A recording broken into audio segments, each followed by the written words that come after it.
નમસ્કાર, news at 10 સાથે હું છું શિવાની। સૌથી પહેલા દર્શાવીએ મહેસાણાના સમાચાર, જેમાં કરશન સોલંકી કે જે કડીના ધારાસભ્ય છે તેમનું અવસાન થયું છે અને કડીના ધારાસભ્ય કરશન સોલંકીનું અવસાન ત્યારબાદ 11 કલાકે તેમની અંતિમ યાત્રા। આપણે એ પણ બતાવી દઈએ કે છેલ્લા કેટલાક સમયથી તેઓ બીમાર હતા અને બીમારી બાદ તેઓનું અવસાન થયું છે। 11 કલાકે તેમના નિવાસસ્થાનેથી અંતિમ યાત્રા નીકળશે।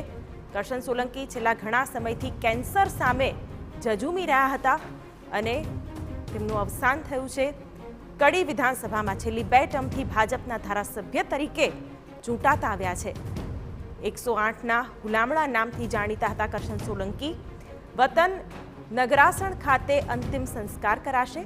સીએમ ભૂપેન્દ્ર પટેલ, મંત્રી ઋષિકેશ પટેલ અંતિમ દર્શન કરવા પણ પહોંચશે। આ સાથે પૂર્વ નાયબ મુખ્યપ્રધાન નીતિન પટેલ પણ અંતિમ દર્શન માટે પહોંચશે।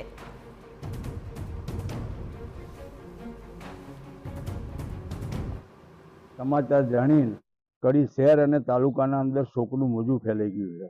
કરશન કાકાની જે કામ કરવાની પદ્ધતિ અને લોકો વચ્ચે રહીને જે 108 તરીકે એમને સાદગીપૂર્ણ રીતે પોતાનો કાર્યકાળ દરમિયાન કામ કરતા હતા, આજે જ્યારે એ સદગત થયા અને આજે કડી શહેર ખૂબ જ દુઃખની લાગણી અભિવ્યક્ત કરી રહી છે અને કરશન કાકાની જે ખોટ ના પૂરાય એવી ખોટ છે। ત્યારે કડીના સ્થાનિકો પણ કરશન સોલંકીના નિધન બાદ આહત છે અને તેમના જે કામગીરી છે તેને લઈને પણ તેઓ યાદ કરી રહ્યા છે કરશન સોલંકીને। સંવાદદાતા હિમાંશુ પટેલ જોડાઈ ગયા છે। હિમાંશુ, ખાસ તો કડીના લોકોમાં અત્યારે શોકની લાગણી છે, કારણ કે એક જનપ્રતિનિધિ કે જે સાદગીથી વરેલા છે તેઓને આજે ગુમાવવા પડ્યા છે। 11 વાગે અંતિમ યાત્રા, કેવા દ્રશ્યો ત્યાં આપ જોઈ રહ્યા છો? જી, કલોલના સૌથી લોકપ્રિય ધારાસભ્ય જેને 108નું બિરુદ આપવામાં આવ્યું હતું, એ તમામ જે પણ લોકો હોય એ તમામ લોકોની લાગણી કરશન સોલંકી સાથે જોડાયેલી હતી અને આજે અહીંયા ગમગીન દ્રશ્યો સર્જાયા છે। લોકોનો મેળાવડો, લોકો જાતે જ અહીંયા કરશનભાઈની અંતિમ યાત્રામાં આવ્યા છે, દર્શન કરવા આવ્યા છે। જી બિલકુલ, કોણ કોણ અત્યારે ત્યાં હાજર છે હિમાંશુ, એ જણાવશો? અને ખાસ તો તેઓના ઘરની જે સ્થિતિ અત્યારે દેખાઈ રહી છે, કોણ કોણ હાજર છે? જી, વાત કરીએ તો સમગ્ર કડી શહેરના તમામ લોકો સાથે હવે ધારાસભ્યો પણ આવવાના શરૂ થયા છે। થોડીક વારમાં મુખ્યમંત્રી આવશે, જે બાદ મંત્રીઓ પણ આવશે। જી બિલકુલ હિમાંશુ, સીએમ ભૂપેન્દ્ર પટેલ પણ અંતિમ દર્શન કરવાના છે, મંત્રી ઋષિકેશ પટેલ પણ અંતિમ દર્શન માટે પહોંચવાના છે। તેને લઈને અત્યારે ત્યાં શું ગતિવિધિઓ જોવા મળી રહી છે? જી, વાત કરીએ તો મુખ્યમંત્રીને આવવાને લઈ સીએમ સિક્યુરિટી અહીંયા તૈયાર કરવામાં આવી છે અને એક બહાર અંતિમ દર્શન માટે પણ એમની જે ડેડ બોડી છે એમને મૂકવામાં આવી છે અને લોકો ફૂલ ચડાવી એમની અંતિમ દર્શન કરી રહ્યા છે। જી બિલકુલ હિમાંશુ, ખાસ તો કરશન કાકાના હુલામણા નામથી ઓળખાતા હતા, સેવાભાવી સ્વભાવના કારણે પણ બિલકુલ આપની સાથે જોડાઈ ગયા છે પૂર્વ મુખ્યમંત્રી વિજયભાઈ રૂપાણી। વિજયભાઈ, એક એવા જનપ્રતિનિધિ કે જે સાદગીને વરેલા છે, સરળ અને સૌમ્ય સ્વભાવના છે અને તેમને આજે ગુમાવવાનો વારો આવ્યો છે।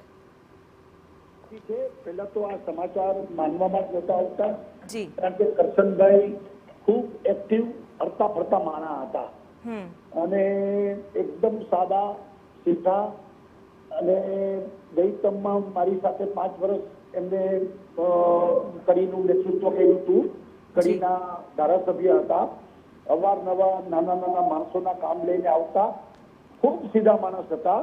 એટલે જેને કહીને કે ભગવાનને પણ સારા માણસોની જરૂર હશે માનવું પડે આપણે, અને એ આપણી વચ્ચે રહ્યા નથી, ખૂબ જ દુઃખદ છે અને આપણે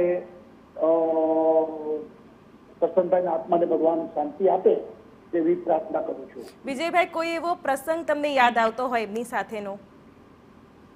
એટલે કરશનભાઈ અવારનવાર આવતા અને નાના માણસોને લઈને આવતા, એના કામો લઈને આવતા અને એકદમ જેને કહીને કોઈ રાજકારણી તરીકેની કોઈ છાટ પણ ન દેખાય। જી, એક સારા સરળ વ્યક્તિત્વ, એ પ્રકારનું કરશનભાઈનું વ્યક્તિત્વ હતું। બિલકુલ જેને કહીને કે હું એની ચૂંટણીના પ્રચાર માટે ગયો તો લોકોમાં એકદમ પ્રચલિત અને પ્રિય હતા. લોકોને આ સારા માણસ ગમતા. એટલે કરશનભાઈ નું એવું જુદું વ્યક્તિત્વ હતું. જી વિજયભાઈ, 108ના નામે કરશનભાઈ ઓળખાતા હતા, એટલે આજે લોકો એ પણ યાદ કરી રહ્યા છે કે ગમે ત્યારે સેવા માટે તત્પર હોય. બરોબર છે. એટલે બહુ માણસ ઇઝીલી અવેલેબલ, એપ્રોચેબલ હતા. જી જી વિજયભાઈ, જોડાવા બદલ આપનો આભાર.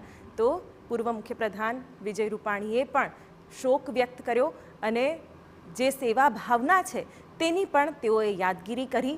પોતાની માલિકીની એક પણ કાર કરશન સોલંકી પાસે ન હતી અને બસમાં તેઓ વિધાનસભા પહોંચતા હતા તેવા પણ અનેક પ્રસંગો લોકોએ જોયા છે.